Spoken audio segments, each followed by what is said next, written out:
Hello everyone and welcome to this week's reviews. It's been exactly 100 years since Hugh Lofting's first book about a veterinarian who can talk to the animals was published. Since then, there have been film adaptations starring Rex Harrison and Eddie Murphy.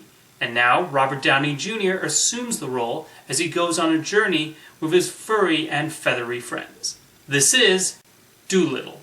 If you're looking for a movie that does something new or unique, you're probably not going to find it with Dolittle. It follows the action and story beats you would expect from this kind of movie. However, not every movie has to be groundbreaking, and as family entertainment goes, this is serviceable enough. Stephen Gaghan seems to be taking a lot of inspiration from the family movies of his youth and mounting this fantasy adventure, as it does have the feel of a live-action Disney movie from the 50s.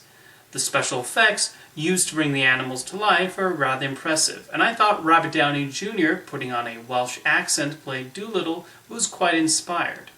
There are also a number of things he does with his body language that worked in favor of the character. He's not playing Tony Stark here either. Michael Sheen, meanwhile, completely chews the scenery as one of the main villains. He is so over the top and having the time of his life. Of the animals, I thought Jason Mantzoukas as a dragonfly and Kumail Nanjiani as an ostrich were the highlights. Although if you're excited about hearing Selena Gomez and Marion Cotillard's voices in this, they're disappointingly relegated to cameos. The humor is admittedly hit or miss, as we get some obvious audience pandering gags and animal-related jokes. There's a screaming gag I could have done without. Nonetheless, I thought Dolittle did exactly what was required of it, with a large amount of credit going to Downey and the production team. I don't know if I'll be thinking back to Dolittle at the end of the year, but it's more than adequate. Believe it or not, movies are allowed to be adequate. Next up, Will Smith and Martin Lawrence reteam for the third entry in a series that began all the way back in 1995.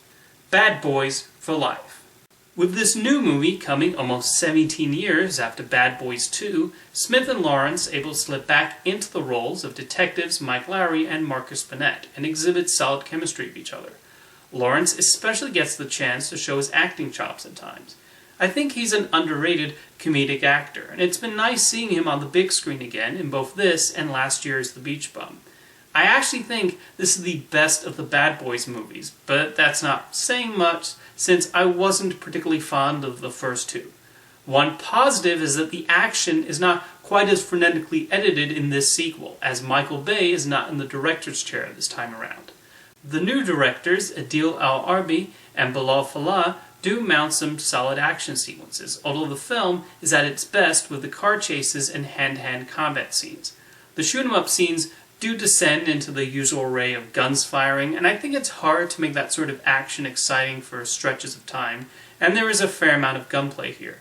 I do like seeing Joe Pantoliano again as their captain, and he gets some funny one-liners.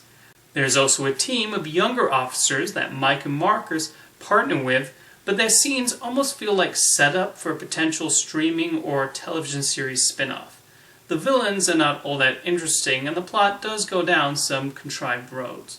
Overall, Bad Boys for Life does end up being a generic buddy cop movie, but that's not necessarily a bad thing. I did feel it was a little long, but if you're a fan of the Bad Boys movies, I think you'll enjoy it just fine. Thank you for watching this week's reviews, and I'll see you next time.